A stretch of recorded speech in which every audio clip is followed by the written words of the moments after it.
el que es y quién será, y el gran yo soy, te entrego. Yo quiero que gobiernes mi vida, me doy en sacrificio a ti. Yo quiero que tú ordenes mi caminar y que siempre viva en tu voluntad.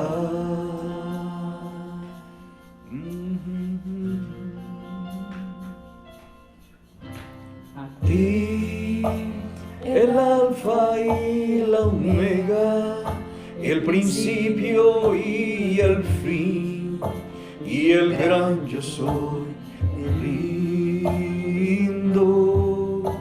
a ti, el Todopoderoso, el que es y quién será, y el gran yo soy, entrego.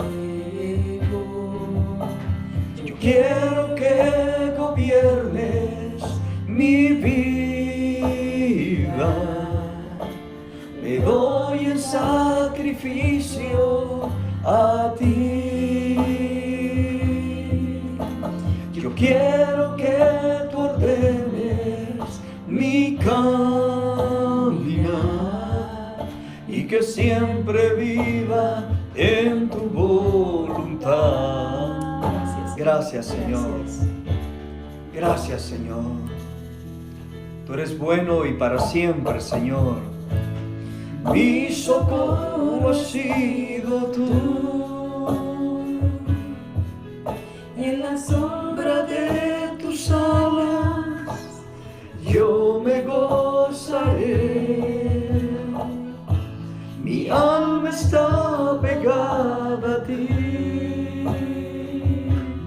porque tu diestra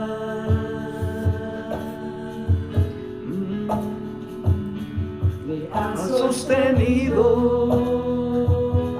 oh, tu diestra me ha sostenido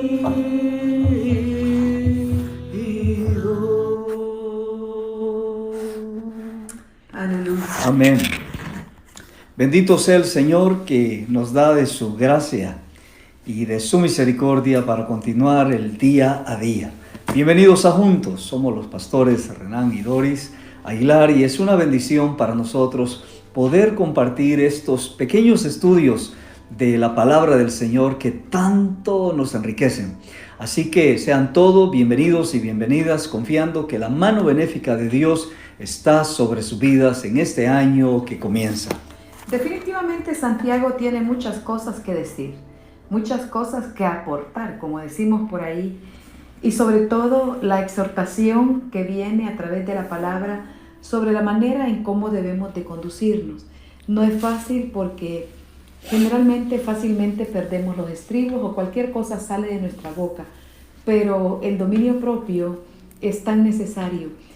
Hoy en la mañana, en el tiempo con Dios que nos presidieron los hermanos Carlos y Carmen Elena de Andino, un poderoso mover del Señor, pero la reflexión de la palabra era justo sobre el dominio propio, y él hablaba como al ser militar, ¿verdad? Ajá. Como las armas del creyente es el poder, el amor y el dominio propio. Sí. Y el enfoque que le dieron para nuestro diario vivir era como, yo quiero eso. Entonces, miramos que no solamente Santiago nos está desafiando, también encontramos otros pasajes, especialmente el apóstol Pablo, que nos ubican realmente en desarrollar y fortalecer nuestro carácter cristiano. Amén. Estamos en Santiago capítulo 3 y estamos en esta porción que se considera el punto cumbre del mensaje de Santiago, donde puede resumir la primera parte y donde le puede dar fuerza para lo que viene después. Así que vamos a leer del verso 13 al 18 nuevamente. Lo vamos a hacer así hasta que salgamos de esta porción, lo cual esperamos hacerlo en esta semana, si Dios así lo permite. Leemos Santiago capítulo 3, verso 13 al 18. ¿Quién es sabio y entendido entre vosotros? Muestre por la buena conducta sus obras en sabia mansedumbre. Pero si tenéis celos amargos y contención en vuestro corazón, no os jactéis, ni mintáis contra la verdad. Porque esta sabiduría no es la que desciende de lo alto, sino terrenal, animal, diabólica. Porque donde hay celos y contención, ahí hay perturbación y toda obra perversa. Pero la sabiduría que es de lo alto es primeramente pura, después pacífica, amable, benigna, llena de misericordia y de buenos frutos, sin incertidumbre ni hipocresía. Y el fruto de justicia se siembra en paz para aquellos que hacen la paz. Y precisamente de eso hablábamos el día de ayer, acerca que la sabiduría que viene de lo alto es pacífica. Y aprendíamos que la paz no es algo que debemos esperar, es algo que debemos hacer. Y que Jesús dijo, bienaventurados los pacificadores, porque serán llamados hijos de Dios. Es decir, aquellos que buscan la paz, hacer la paz en medio de su familia, en medio de su comunidad cristiana, en medio quizás incluso de la nación, serán llamados hijos de Dios. O sea que los hijos de Dios no estamos para entrar en contiendas inútiles, sino para buscar una respuesta en la paz que Dios nos promete. Hoy queremos quedarnos con la parte de amable, y Dios tiene mucho que decirnos acerca de la amabilidad. Bueno, eso es sabiduría de lo alto. De hecho, ayer concluíamos con esta sabiduría amable, que se dice que el hombre que anda en esa sintonía con el Señor sabe cuándo es realmente incorrecto aplicar la estricta ley de Dios. Y obviamente decide perdonar, ¿verdad? A pesar de que pudiera tener como todo su derecho o su justicia, que dice esa persona no lo merece. Pero dice, también este escritor dice que es imposible encontrar una palabra en español para traducir esta cualidad que es la amabilidad. Y Matthew Arnold lo llamó el dulce razonamiento, que es la capacidad de extendernos con nuestra amabilidad en consideración aún aquellos que no se lo merecen. Qué hermoso, qué hermoso. O sea que tenemos, la amabilidad es un arte que podemos aprender. Sí, por supuesto que sí, hay hasta cursos acerca de cómo relacionarnos mejor, pero aquí está planteado como la sabiduría que viene de Dios. Es decir, el Espíritu Santo produce en nosotros esto porque proviene de Dios. Estas cualidades son cualidades de Dios. Dios es amor y Dios muestra su amor en la persona de Cristo. Vemos a Jesucristo siendo amable aún con sus propios adversarios. Jesús era amable, es decir, ser amable es digno de ser amado. Es una persona que realmente puede cruzar fronteras, y en las iglesias hay personas así, lindas, ¿verdad? Amables en el Señor. Y lo siguiente que dice es, creo que ayer hablábamos de amable también, ¿verdad? Sí, ayer terminábamos el tiempo hablando de ser amables. Muy bien, entonces lo siguiente es benigno. Benignos. Lleno de misericordia y de buenos frutos, sin incertidumbre ni hipocresía. Bueno, la sabiduría que viene de lo alto es benigno. ¿Qué significa la palabra benigna, pastora? ¿Cómo lo podríamos entender esta palabra? Se dice que una persona benigna es aquella que no es obstinada ni es necia. ¡Wow! ¿Verdad? Porque son esos caprichos que de repente sobresalen, en nuestro carácter, ¿verdad? Y es una persona que es autocomplaciente, pero no para con los demás, sino para consigo misma. Y una benignidad es aquella que nos permite ser flexibles. Eso es lo que yo encontré, que somos flexibles cuando somos benignos, estamos siendo flexibles, aún ante aquellos escenarios donde no nos parece, ¿verdad? Y que inmediatamente que somos flexibles, decía este escritor, dice que estamos abortando o desechando la terquedad en nosotros. Wow. Me pareció interesante, ¿verdad? Porque es otro escritor decía sobre la benignidad, es cuando tomo la decisión de aprender a escuchar, aunque yo tenga la razón. Wow. Es decir, una persona benigna es lo que siempre está buscando lo que es bueno. Y no tanto para él, sino bueno para los demás. Una persona benigna es aquella que aprende a ceder a pesar de que tenga sus derechos. A pesar de que tenga la razón. Wow, eso es difícil. Entonces dice realmente. que ese es benigno y es una persona sabia. Sí. Y encontramos personas así, ¿no? Que no son personas contenciosas, siempre están buscando lo bueno. Y aunque en algún momento pueden perder algo, le dan vuelta a la página y siguen adelante. No pierden ese corazón bondadoso, ese corazón de Dios. Imagínense que Dios nos tratara conforme a nuestros actos. En realidad no estaríamos, desapareceríamos, ¿verdad? De la existencia, porque mereceríamos el juicio, la ira de Dios, pero Dios es benigno para con nosotros, como fue benigno para con el pueblo de Israel. Uno puede leer la historia pasada del pueblo de Israel y encontrar a este Dios benigno que sin merecerlo el pueblo de Israel, Dios es bueno. Y un padre bueno sabe dar buenas cosas a sus hijos. Así que creo que debemos de capturar realmente todo esto que ha dicho en nuestro corazón acerca de la benignidad. Y recuerde, si no lo tiene, no se preocupe, es sabiduría de lo alto. ¿Y qué dijo Santiago? El que es falto de sabiduría, ¿qué dice? Pídala a Dios.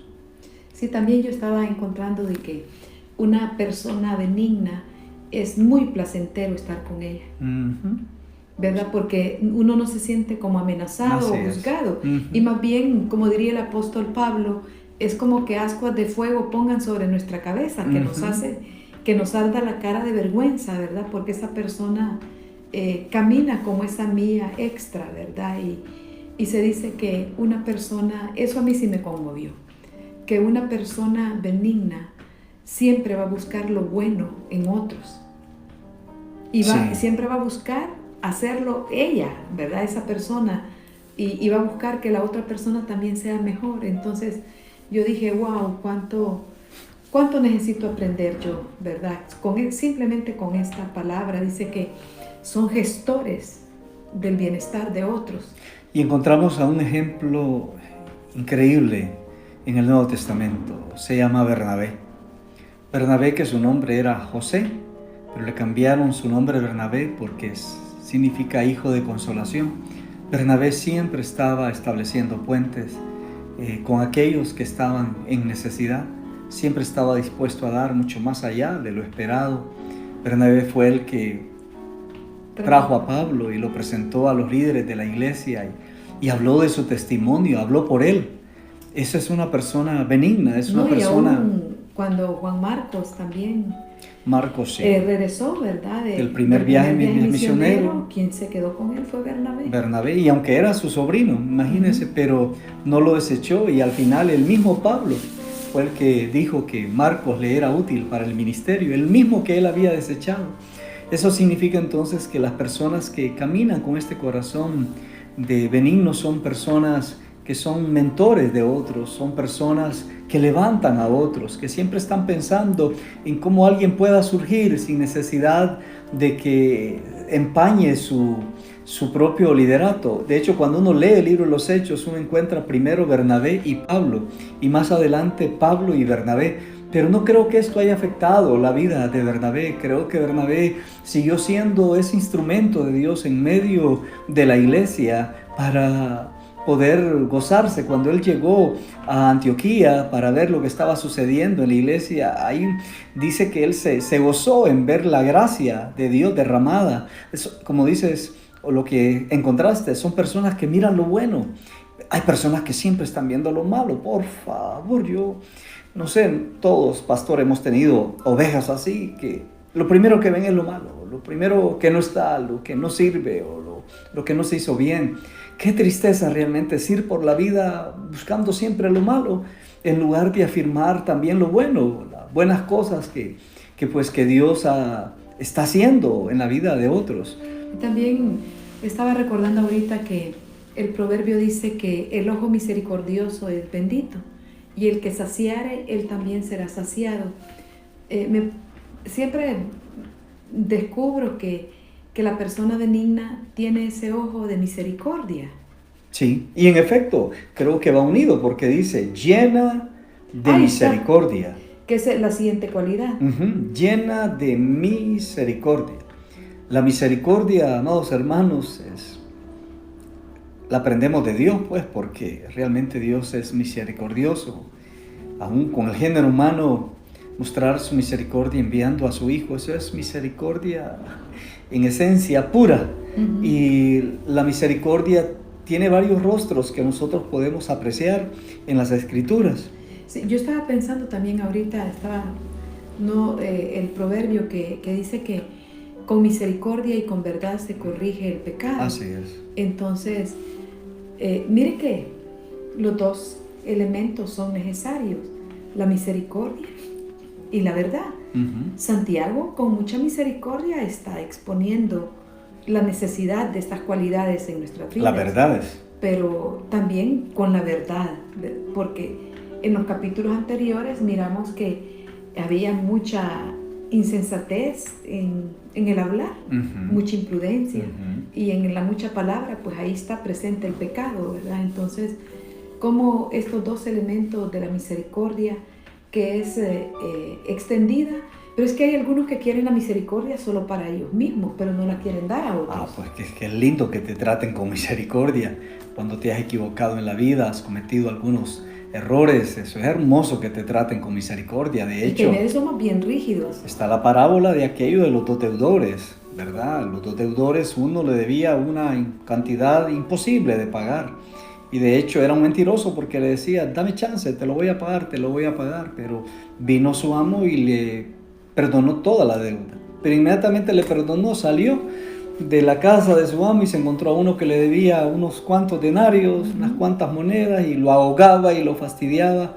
Así que es riquísimo recibir misericordia, ¿no? La misericordia para nosotros, pues, es cuando un hijo de pronto se ha portado mal y usted retiene el castigo, retiene la disciplina y le muestra misericordia. ¿Qué hijo no aprecia eso? Bueno, Lucas 15, que hay muchas parábolas en Lucas 15, pero del verso 24 en adelante, donde habla sobre el hijo pródigo, ¿verdad? Su padre fue movido a misericordia. Merecía ser recibido con esos agasajos, con ese abrazo, con esa expresión que ese padre literalmente corrió a recibirlo, ¿verdad? O sea, la misericordia necesita que uno se mueva realmente, porque normalmente aquellas personas que están buscando misericordia no saben cómo, así como ese hijo pródigo que se fue de casa, pero su padre lo esperaba todos los días y corrió a abrazarlo y besarlo, lo cual era realmente algo mal visto, pues, en la cultura judía, que un padre abrazara a un hijo necio y a un hijo que más bien lo había matado en vida. Sin embargo, así es Dios. Dios muestra su misericordia. La Biblia dice que Dios es un Dios lento en la ira y grande en misericordia. Y no es que Dios no tenga derecho a airarse. Y cuando Él se airea, cuando Él entra en ira, es porque ya. El colmo, como decimos, ¿verdad? Sí, entonces a veces algunos padres le dicen a sus hijos, me estás tentando, lo que significa que está reteniendo su ira.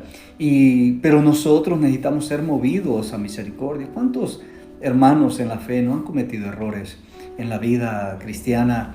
Y muchas veces deben entrar en un proceso de disciplina en la iglesia. Pero de pronto todos agarramos llave contra esa persona, pero alguien debe ser misericordioso, por lo menos para llamarle, para saber cómo va en el proceso delante del Señor. Y una disciplina que tiene tiempo, pues, porque a veces en las iglesias hay líderes que ponen disciplina, no dicen ni cuánto tiempo. Una disciplina debe poner tiempo. Igual es en nuestra familia, debemos de poner disciplina, por favor, con el tiempo necesario. Y obviamente no negamos los procesos disciplinarios, son legítimos dentro del cuerpo de Cristo. Y también lo interesante es, hemos visto personas someterse a la disciplina del Señor y avanzar y caminar. En cambio hemos visto otros que se pierden la bendición de ser restaurados, Sí. pensando que pueden ser restaurados fuera del cuerpo. Imposible ser restaurados fuera del cuerpo. Mire que Mateo capítulo 7, verso 2, hablando sobre el juzgar a los demás, dice: porque con el juicio con que juzgáis seréis juzgados, y con la medida con que medís serás medido. Entonces, todo esto, si mantenemos el equilibrio, vamos a poder crecer y madurar. Amén. Necesitamos la misericordia. La misericordia se ve en el perdón, porque es una manera de liberar a la persona de su deuda, de lo que no hizo bien. Entonces la misericordia se ve en el perdón. La misericordia se ve en señales de, bueno, aquí estoy todavía, como cuando Jesús le puso una señal a Caín, porque cualquiera que mirara a Caín lo iba a matar, porque era realmente sangre por sangre. Y Dios le puso una señal a Caín. De misericordia. De misericordia, ¿verdad? Uno encuentra que... Bueno, las ciudades de refugio, pastor, las 6 ciudades de refugio, que eran para aquellos que de manera involuntaria, ¿verdad?, cometían un crimen. Y había en esas ciudades, y cómo Dios ha pensado en todo. Sí. El Señor realmente ha querido, porque misericordia hemos recibido, misericordia debemos dar. Y muchos se olvidan de que el perdón es parte de esa misericordia recibida de parte de Dios. La misericordia tiene que ver muchas veces con jugárselas con aquellos que nadie quiere y de pronto ser mal visto porque te reúnes con aquel que está golpeado o que ha caído. Pero Dios hizo eso. Yo creo que hay 2 actos en la Biblia que me parecen a mí donde Dios se humilla, y es cuando hace al hombre. Dice que lo formó del barro, y eso significa entonces tomar de su creación para formarlo. Y cuando Jesucristo vino, que es el mayor acto de humillación que puede haber, que Dios se haya hecho hombre, realmente es como que usted se haga una cucaracha, solo decirlo, ¿verdad? Ya se siente ofendido. Pero misericordia muchas veces significa estar con aquel que de pronto nadie quiere o se siente solo por algo que ha hecho. Así que tenemos que aprender a caminar en este fruto de misericordia, amados hermanos. Bueno, el siguiente dice: y de buenos frutos. O sea que hay malos frutos. Sí, claro. Hay malos frutos, nos guste o no, pero aquí Santiago habla que la sabiduría que viene de lo alto está llena de buenos frutos. Entonces, yo me hice la pregunta: ¿qué frutos estoy produciendo? Así. Esa es la realidad. Estamos produciendo frutos a 30, 60 o a 100 por uno. O definitivamente no estamos dando ningún tipo de fruto, porque nuestro corazón está duro, nuestro corazón es muy emotivo, nuestro corazón es muy... está contaminado. A veces uno observa en las iglesias, en las comunidades de fe, que personas, mientras puedan ser vistos y aplaudidos, ahí están, pero después desaparecen, ¿verdad? Porque solo andan buscando ser vistos, en lugar de producir fruto verdadero, fruto que permanece, como es la demanda del Señor Jesucristo en Juan 15, que demos fruto y que nuestro fruto permanezca. Porque si no estamos dando fruto en un lugar, quizás seamos la persona correcta en el lugar incorrecto, lo aceptamos, porque quizás no tenemos los dones o los talentos para ello, pero eso no significa que nos vamos a frustrar o vamos a continuar en algo sin estar produciendo fruto. En nuestra iglesia tenemos un lema: si un ministerio no está dando el resultado, pues simplemente se mueve a otro ministerio la persona, pero no nos vamos a quedar hablando de un ministerio pues que no tenga ningún resultado. Solo por tener un nombre de un ministerio y no está produciendo el fruto deseado dentro del cuerpo, porque también hay personas que dicen: sí, yo tengo ministerio, pero lo ejerce fuera del cuerpo. Exacto. Entonces, no sé, a mí me parece que eso es contrario a lo que la palabra nos enseña. Porque cuando uno ve las cartas paulinas, y él usa mucho la figura del cuerpo, claro, ¿verdad? Entonces, aún Jesucristo mismo lo hizo. Pero uno dice: qué bien que está haciendo obras, porque lo estamos viendo aquí. Pero realmente ¿cuánto de eso está trayendo para la vida del cuerpo? Claro. ¿Es para un beneficio personal o es realmente para el cuerpo de Cristo? Entonces, uno se hace preguntas, ¿verdad? Claro. Cuando yo he conocido muchas personas que me hablan de todo lo que están haciendo, y cuando les pregunto, bueno, en su iglesia, wow, qué hermoso que está dentro de eso. No, dice, no estoy sirviendo en la iglesia, lo hago a título personal. Bueno, pues que si No alguien sé. me quiere convencer de eso, por favor que abra la Biblia y que me diga aquí, mire, aquí. O sea, el mismo apóstol Pablo, que tenía su don apostólico, misionero, él siempre daba cuentas, siempre regresaba a Jerusalén, siempre conversaba con el liderazgo. ¿Por qué? Porque yo no entiendo cómo puedes tener ministerios solitarios. Sí. Estás haciendo algo bueno y se aplaude y perfecto, pero la iglesia debe saber y debemos envolver a la iglesia.